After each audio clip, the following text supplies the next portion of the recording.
Good afternoon and welcome to the Veterans Forum. This program is coming to you from the Manchester Veterans Hospital here in Manchester, New Hampshire. Today is the 10th of March, 2017. Time seems to be flying. My name is Bob Stevens and I've had the fun of doing this program now for about 10 years. It's in cooperation with the Library of Congress's Veterans History Project. Now some of you may have heard about it. But what we're trying to do is this. They have asked throughout the country, any cable stations, if they can and will, volunteer their services so that any guy or gal who served anywhere in any of the wars from World War II, Korea, Vietnam, Desert Storm, Afghanistan, and you name it, if they can and will, share those experiences in a televised interview that will be part of the Library of Congress's database. Many of the people have said, well, you know, I just had a job to do and I did it, or I wasn't Audie Murphy and so forth. That's not it. The thing to remember is this, as simple as it sounds. Each one of us had a job to do, and from my memory, most of us did a darn good job. The important thing, though, is to tell your story, because if you don't tell your story, whatever you did, however good or bad it may have been, will be lost forever, and we have a blank in that picture puzzle, okay? So if you will, please, pay attention. At the end of the program, there'll be a contact where you get a hold of me at the station, and we'll take it from there. I've been waving this thing around. It's something I got a couple of months ago. It's a special telephone link throughout the state of New Hampshire. We also have an out-of-state number that you'll see on the screen, wherein if any guy or gal or their friends think they need some help, whatever it might be, call that number, 211. You'll be put in touch, well, you can't read it, obviously, but this card, there are about 28 or 29 different groups and types of people who are there to help you any way they can. Only requirement is you have to have had at least 6 months active service and an honorable discharge. After that, whatever's needed is theirs for yours the asking. Don't be bashful. You worked for it, you've earned it, it's there if you need it. Now, I'll put this thing down. Today we have another fellow who goes back a little bit, going to give us his story. I'll ask Ralph to introduce himself, then we'll take the show from there. If you're ready, here we go. Ralph, would you tell us your name and your last name, and spell your last name because it's important in the world, and where you now live and your service dates and activity? The name is Ralph Appleby. It's spelled Appleby. Okay. And I'm from Rochester, New Hampshire. Not New York, New Hampshire. New Hampshire, not New York. Okay, and your branch of service and dates? It was the Air Force, 1953 to 73. Wow. 20 years. Couldn't hold down a job, huh? Couldn't hold a job. Yeah, okay, that's good. Now that we know what you are today, as with the others, I'd like to go back and find out how you got to be here. For example, where and when were you born? What was your life like growing up as a kid? And anything that you like to remember and share with us as you did this growing up. Well, I was born 1935, September 25th, little town called Appleby, Kentucky. Very poor community. We went to a one-room school with 8 grades in it. We, is that you and your brothers and sisters? Brothers and sisters, the whole Okay, community. tell us about them too, if you will, and yourself. Well, I had 3 brothers and a sister. And of course, we all went to the same school, except for the youngest brother, who passed away at 3 years old. But anyway, I never got to what you call high school. I went from 8th grade, joined the Air Force at 17 years old. Okay. To Well, have a when you job. were in school growing up before you went into service, what was your life like? What did you do? So we know what made you you. Well, we was what you call farmers. Basically, we raised tobacco and corn and what have you. But basically, I worked for other people on their farms. Okay, like a hired hand, or you work shares? Hard hand, Okay. $3 a day, Overpaid, huh? overpaid. Overpaid. And we was, like I said, very poor people. No electricity, no running water, no telephones. So when I went to service at 17, we still had no running water and no electricity. Now, do any of your brothers in the service too, your sister? And what? Were any of your brothers in the service too? Well, they were later on. Okay. My younger brother joined the service in '55, and spent 4 years in there. Got out and went into the state police in Kentucky, and that's still went in the service as far as my family goes. Mm-hmm. Okay. But when I went into the service, I was rich. I was making $76 a month. They gave me 3 pair of shoes, 2 work shoes, and a Sunday dress shoes. Wow. And, You go to meeting suit. Yeah, go to meet the suit. Yeah. Been there. I was uptown. But I enjoyed it.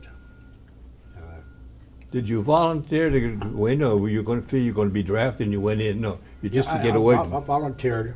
Okay. 'Cause I knew when I turned 18, the Army was going to get me. Okay, so you picked what you Because the wanted. Korean War was going on. Yeah. And I said, no, I think I'll pick my service. Okay. Okay, big question. How did you feel the day you were no longer a civilian, but you were now Uncle Sam's piece of meat? Where did you go in your boot camp? How'd you get there? Well, we went by bus from Albany, Kentucky, to Rome, New York, Sampson Air Force Base, in April. I like to froze by. Yeah, cold there too. It was yeah. cold there. But it was quite an experience. I was fortunate. I met a young black fellow that had been in the Army. We took a liking to each other. Okay. He said, Ralph, stick with me. We won't be doing half of the stuff that everybody else is doing. So he kept his word. Okay. We didn't go out on these long hikes, 50-pound packs on your back. We'd out to mess hall pulling KP or something. Okay, and you were warm, comfortable, and fed. Yes, that's it. You got that right. Amen. Yeah. Now, how did you pick what MOS, if you will? Did you have any kind of testing and so on? How'd you do that? Well, we had tests and everything, but no, I didn't pick it. When we graduated boot camp, they lined us up in a row, if you will, Mm-hmm. and T.I. went down the row and he said, everybody from this side here, one step to the right. Everybody here, one step to the left. You're in the cooks, you're in the fire department, and you're in the security police. Oh, you volunteered. So I lucked out. You got the fire department? Fire department. Good. Okay. Now, what did that entail? Like a regular fire department, they have special equipment you had to learn. Well, it was, like a regular fire department, but we were taught that you save lives and property next. Mm-hmm. Amen. And of course, in our case, aircraft. We had a lot of aircraft on the air bases we was at. Now, do you have any special requirements if you knew something had like a special bomb site or something like that? Fancy gear you had to either save or destroy so nobody else could get a hold of it. And any training along that line? No, not like that, no. We had to do a lot of training for the aircraft. Mm-hmm. As far as evacuating people and pulling them out and what? Well, you had the special uniforms that you had to wear. They were made out of aluminum, Okay. asbestos, I should say, asbestos. Mm-hmm. And you had to have the helmet on and pants and the boots and everything else. Now, question out of my ignorance, but when you say you were, it was a drill, but you were the guy that had to go in and pull somebody with the suit on. Did they keep a hose on you to kind of keep you cooled down too while you were getting in? You just went with the hose. Okay. But yes, if you had to go in without a hose, somebody was backing you up. All right. If you had to make a rescue from an airplane or something. Did you have any special hooks you had to grab, like I see signs of evacuation here, pull here for exit and so on, so that things would open up? No, we didn't use them back then. It was more, it's not like it is today. Just grunt labor? Pardon me? Just muscles just pulling Muscles them? out. Okay. Yes. All right. Now, any particular types of different training for different types of aircraft? Yes, we had to do that because the aircraft, the injection seats from them, you had to be trained for different ones because they had different ways that you would secure those seats to keep them from ejecting. Now, that's what I was trying to ask before, Yeah. yeah. Okay. If the seat ejected, of course, they threw the pilot out. So you had to get in there and pin that to make it safe so you could work on it. Okay. Yes. And any kind of releases for the canopies and that kind of stuff? Yes, we had to know how to release the canopy, get it open so we can get the pilot out. And we had to train on how to disconnect the batteries. Because different airplanes had different types of batteries in different locations. Why did the battery get spark? It light some fire or something? Start a fire, yes. Okay. Spark. High school graduate, man. Excuse me. Well, if you've got a plane crash, for instance, chances are you're going to have fuel out there. Mhm. And if that battery sparks, you're gone. Roman candle. So that was quite an experience throughout. Now, how often do you have to train? Like every other day, once a week, once a month, Well, it to depends. keep proficient? It depends what your sergeant decides and what's going on within the department. We'd have certain times we'd train for aircraft. They would have other times we'd train for building fires. Oh, How to, okay. You were in the base as well. in the base, on the base. Okay, good. That's where it's different. Back then, it was a lot different from what your fire departments are today. In what manner? Well, today, they concentrate mostly on building fires. Unless you're in the military and on a military base, then you have to train for the aircraft fires. And we didn't have the first responders like you got today in the ambulance, Mm-hmm. EMTs they call them. Yeah. We didn't have that. Yes, So we had, everybody was trained as a paramedic in effect then? but we didn't have the paramedics back then. But they had people from the hospital Who were assigned to you? that would respond. Okay. Part of a team. Yeah, but they couldn't go in the building or the aircraft until the fire department okayed it. You know, we'd stay around and pick up the pieces. And we've done that a few times. Yeah, that's not good duty. No, it's not. Now, how many different places have you been? So we can get, because 20 years, you covered an awful lot of touchdowns. Well, Give us some of that history. I started out by going overseas to what they call the South Pacific, at Wetumpka Atoll and Bikini Island, where they tested the atomic bombs. Mm-hmm. And been to North Carolina, Tennessee, Massachusetts, and I was in Alaska when you had a big earthquake up there in 1963. You were there? I was there. What do you need a fireman up in Alaska for? Pardon me? Why do you need a fireman up in Alaska? It's too damn cold to go and do anything. It's cold. Yeah. It was cold. But that was the same year that John F. Kennedy got assassinated. If you think about it. Yeah. I was there during that. So from there, I come back to, from there I went back to Massachusetts. Where, Otis? Yes. Okay. Then I'm from nosy. Otis, I went to Vietnam.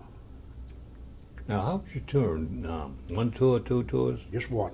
One was enough, I would That guess. was enough. Tell us about it, if you can. Well, yeah, what can I really say? I mean, we had a few aircraft crash.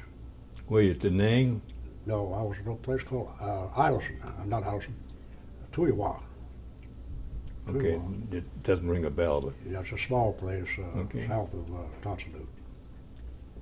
But we've had a couple of planes to crash. And we had one on takeoff to drop a 500-pound bomb. And it was going down the runway. They had what they call a crash mirror. Mhm. You know what that is? It's a cable across the runway. If a plane loses his brakes, he drops what they call a tail hook. yeah, that's your last resort. Like a carrier engine. Right. But that bomb hit that cable and exploded. Ooh. And we had a fire truck sitting close by. And they took one of our troops on it. Wow. Hell of a way to go. Yeah, it went right through the whole engine of the truck. Through the engine, got him. So we had some excitement over there. But we had some good times too. Well, yeah, there's always some time you can make a little bit of lightness out of it, but Right. it wasn't always fun and games. I know that. No. Now, did they have any trouble as far as having to work on the fire? At any time were you doing some rescue work and some guys out in the boonies popping at you? We've had that a couple times. But of course, we couldn't carry weapons being in the fire department. So You weren't armed? You were not armed, huh? No, we were not armed. Ooh. You can't be returning fire and fighting the fire at the same time. So we depended on our security people. Oh, there'd be QRTs then? Yes. Quick response teams? Yes. Okay. Yeah, they And took. they'd come out at the same time you guys get the bells. Well, they would be already be out actually, Okay. because they had a perimeter they had to maintain. So they took good care of us as far as Oh, yeah. security was. But yeah, they'd pop at us once in a while. And they get a little excited sometimes to shoot at the tent that was in. But they never got any of I us. didn't hear that. Now, how was all, you said you were in Germany too? Yeah, I went for What other Vietnam. states, countries, other than Germany? Was this Germany and the States and No, Alaska? I was in Japan, but only there for 7 days. Oh, okay, you just And tourist. R&R from Vietnam. Yeah. But Germany, I spent almost 5 years over there. And loved every minute of it. Okay. Did a lot of volunteer work over there. Make some good friends? Made some good friends. Yeah. You ever keep in touch with them? Well, For a while and yeah, then for a while, you know how it they is. fade away. Yeah, you know how it is. Not anything special said about the way you were accepted and treated by the German people, you being an outsider. I was treated great. Okay. Accepted good. One thing that was really funny over there, I volunteered to play Santa Claus for a German orphanage. They could not speak English. I could not speak German. Perfect match. It didn't make a bit of difference. know. But we got through it. Okay. The That was kids, really- that's yeah, really give you a false beard. The kids I had a pull, false beard. I had the whole costume. Yeah. And everything. they pull an incident up. Oh, Daddy. No, my interpreter wouldn't let them. Okay. But I had me a pretty little German interpreter sat right beside me. She would let her pull my beard. No. You were well guarded, huh? Real guarded. Okay. But you know, I like things like that. Did you have any action while you were stationed there? Every once in a while, a random accident or something like that, or? Well, they did, yes. But while I was there, I was an inspector, fire inspector, for a whole lot of Army. Now, what does that mean? Just fill that in so we can get a feel for it. That means I go out and inspect a building, whether it be a mess hall, hospital, or whatever. I inspected them all. Okay, inspect them for what? Fire hazards, health hazards. And if I found a fire hazard, I would either give you X number of days to get it cleared up, or I would take more action against you.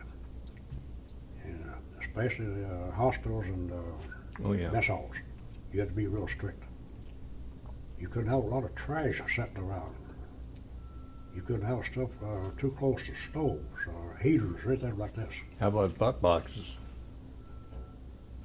No, you couldn't have anything like smoking materials. Okay. Cables running across the floors where people might trip over them. This come under fire protection as well as safety. Okay, yeah.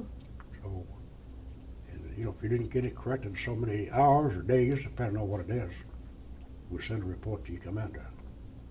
Then you would get it fixed. It would get fixed You'd get it fixed. damn soon. Yeah. If that ink is still dry before you get it quick, real nice, you know, okay. All right, now, what I'm trying to figure, how can I ask the question? As you travel from country to country, were there any differences in the things you had to do as far as local customs and meeting local requirements, like in Japan and that? Well, Japan, I was over there for 7 days, like I said. Okay, So I didn't do any driving or anything of this nature. just drinking. No, I didn't drink either. Good boy. I didn't drink either. But no, I just enjoyed myself in Japan and saw the scenery. Mm-hmm. And the people that I met was great. And Germany, the same thing. Good. Like I said, the people I met was great, and I saw all the scenery. And no, I never said that. Now, if you're in Germany, did you do any of the stuff we tried to do is skiing in some of the hills and the mountains out there? No, I didn't do any skiing. Oh, No. any sailing? I'm a southern boy. I didn't have no snow down there. They don't have any snow down Not to ski on, you know. there?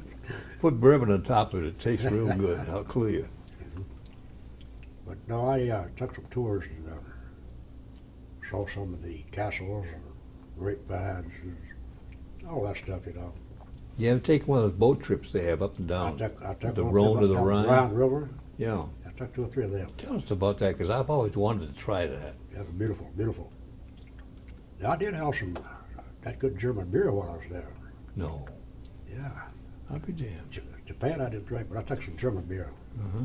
Snap caps, they called it. Had the big bottles with snap caps on them. Oh, yeah. Yeah, that was good. Any difference between that and the imported stuff they had made in the States? No. They didn't have to bring it back there to you people there then, huh? All you had to do with them over there, just leave your case of empty bottles by your door. Oh, They bring you some more. just like milkman Like a empty milkman. tonight tomorrow. Milkman. Hey, look, Mommy, they're back full again. And then you had to go and empty them again. Yep, exactly. Never ending. No, Okay. yeah. Now, throughout this time, how many times were you promoted as well from private cart sergeant and up? I was never cut back.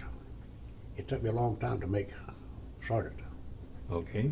And when I made it, I said, I'm going to keep it. Amen. So I never lost it and made it back again. Good. So I wish I could have made some more, though. Oh, The retirement would have been better. well, that's the bad part. Now, when you finally got out in 20 years, what did you do for, now, example, so we have to cover this. Did you ever get married and that kind of stuff? Because the women like to know what's going on with the guys. Well, I got married Where and in when? 54 for the first time. And we was married for about 8 years. And I lost her to cancer. Ooh, And during that time, we had 5 kids. And I went for another 8 years. I got remarried. And she had one little daughter. And later on, we adopted another one. So I had a total of 7. wow. And after 20 years, we got divorced Oh. back in 1990. And I haven't been married since. So, Now, how about your kids? Do you ever keep in touch with them or visit them or they come see you? well, it's a little of both. The only thing, I've never been to Texas where one of my daughters lives. But she does come home. And I've got the rest of them all over Maine and New Hampshire. Oh, up here? Yeah, so they're close by. Okay. Yeah, we keep in touch. You got any grandkids? Oh, don't ask me how many grandkids I got. I got about 14 or 15 of them. And each one's a jewel. And, Pain in the butt sometimes. Yes, but you they are. can't help but want to hug them. yeah, and I've got some great grandkids. Oh, that's even better. Well, yeah, I guess it is. Now, Got them. when you got through, did you ever have something like a GI Bill to get additional training or schooling or something like that? No, or no? I didn't get into that. Okay. No, I All just, right. You join anything like the Legion, the VFW? oh, gee, I brought the VFW, the American Legions, the Disabled American Veterans, DAV? yeah, DAV, and the Air Force Sergeants Association, who I'm very active with. Good. You an active guy or just on the rolls? No, I'm active. Okay. What do you do? The Air Force Sergeant gives me $100 a month, and I buy stuff for the veterans and take it to the VA hospital in Tilton. Okay. I've been up That's there. That's not the VA hospital, it's No, it's a state state hospital. hospital. Yeah. Yeah. Been there. yeah, I go up there every month with, shampoo, body wash, whatever they need. Toothpaste, toothbrushes, and all that kind of stuff. Well, no, I don't take them up there Oh. because they got They companies should have that that donate stuff. them. Okay. So I came here for Manchester nursing home for 21 years and sponsored bingo through the Air Force Sergeant Association. Okay. You know, I used to have 50, 60 people playing bingo. They went down to maybe 10 or 12. So I stopped coming here and started spending my money up to the Veterans Home. We're at Tilton. Tilton. Okay. Now I do come here about every 3 or 4 months with I say come here to the Manchester nursing home with the Disabled American Veterans. We have a birthday party for the guys once a month. All the guys born in that 1 month, you have one party. Everybody's born that Good. 1 month, and Okay. we give them a little gift. We have cake delivered to them Hmm. and serve it to them. And one Friday night of the month, we hold a bingo up here. Maybe 14, 15 guys show up. We pass out $100 a night. Wow. Do they have a chip in before they come in, buy cards for? No, we don't. No, they don't buy anything. Everything's free. Okay, well, where'd you get the money? Is it from the pot someplace? This ain't American Veterans. Okay, Donates it. good. That's good news. Yeah, yeah. So Now, you also, I saw you had a tag or your card, you're a volunteer here. Now, what do you do here? well, right now, like I said, we sponsor the birthday party and the bingo. Mm-hmm. And sometimes when I do come up, I bring coffee or sugar or whatever they can use down there. And I like to go around and visit with the people and talk to them. Do you have any special buddies you come to get to know and like? Yes, you do, but you try not to get too close to these I buddies. know. You still have that, don't get to know them. I had one up in Tilton that I got very close with. It was an old Air Force buddy. And unfortunately, he come down with Alzheimer's. They said, well, you know, he doesn't know anything, doesn't know anybody. Wrong. He knew you He knew me. and your voice. Yes, that's the main thing right there. Yeah. You can't forget it. When he went down to the Alzheimer's section, Disabled American Veterans again put on a cookout for the dementia unit. Mm-hmm. And they said, he won't know you, Ralph. So I went down to the kitchen where we were serving them the meals, and he knew me. Oh, yeah. He didn't know my name. No, but he knew you. He knew I was his Air Force Yeah. buddy. Yeah. That's a good So feeling. That's a good feeling. That's a good feeling. That's a good feeling. Yeah. But I try not to get too close to these people. For obvious reasons. You get to know them real good, you lose them. Yeah, that's the bad part. That's the bad part. But at least you had a little time. Yeah, You exactly. made a little spark of life along the Yeah. line. And I've got 2 or 3 up at Tilton now that I'm pretty close with. Yeah, But I try not to. I know. But it's a plain warm feeling. That's all you can say. Now, what you've seen in the few 20 years or so you've clowned around, would that, in your book, be a healthy or positive situation that you'd like to do again, or no? Oh, most definitely. Okay, Most why? definitely. Because it's a satisfaction to me too. And I know these people that I help are satisfied. And a lot of times it gives them something to get up for in the morning. Oh, yeah. And you get what you give, Right. pure and simple. I've got some people up in Tilton now. They like to feed the birds. And for those that not able to feed them, they stand at the wood and watch the birds eat. I donate them 2 bags of bird food every month. Oh, good. And, you Any know, particular kind? Any birds, cardinals versus blue jays? anything. They got all kinds up there. You know. But you know, this makes me feel good Oh, yeah. because it gives them people, Pleasure. well, not only a pleasure, but something to get up in the morning for. Yeah. Yeah. I've got to feed the birds. I've got to feed the birds. My tweeters are out there waiting. Yes. Good. So that makes me feel good. Now, without trying to recruit, but I'll ask the question anyway. Would you recommend to some of these young guys and gals coming along now, and the way the politics are in this country and the world, to look into maybe joining a branch of the service to get a couple of years' experience before they start in the real world? I think all of these young people should spend at least 2 years in the military, if they're able. It should be mandatory. And I think the whole outlook on life would be different. Amen. Yeah. You know? Trying to sell that by. Yeah, it is. Yeah, I know. I tried to get my grandson to go in the military, but his mother talked him out of it, which surprised me. Oh? Well, she never did approve of guns and this and that and the other, you know what I'm saying? No. I married her sister, I think. But yes, I recommend everybody going to service. Good. I don't care what branch you go in, just go. It just gives you some responsibility to recognize You're responsible for what you do and what you don't do. Exactly. You can't hide. Right. And you find out a lot real soon. You learn a lot in the military. Yeah. And it's training no matter where you go. No matter where you go. Some of it you can use here on down the road. Pure and simple. Well, there's always terrible about different nationalities and countries and stuff. Yeah.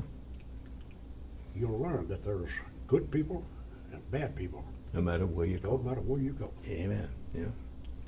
And you're lucky if you have the good ones in a bigger number than the other ones. But you sometimes remember the other ones no matter what. Just like my doctor here that I saw this morning is from Cambodia. That's the guy you want to meet. Keeps you healthy, don't Yes, care. sir. Yes, sir. Yes, sir. 3 words. Thank you, friend, Thank you. for coming in and talking right off the street too, by gosh. Yeah, I And wasn't stay prepared healthy. for it, Okay? but I've enjoyed talking to you. We'll take care of that soon. I guess that's a wrap, folks. But again, one couple of old guys just sitting there remembering what used to be 15, 20, 30, 50 years ago. We're not recruiting, but I still would suggest if you're in the uncertain area, look into some of the services and the schools they offer. It'll give you a real good start in life, and maybe help you get the best thing in your life, okay? Again, the address is on the back. Name is Bob Stevens, saying, please, if you can, come and see us. But in any event, stay healthy. Goodbye.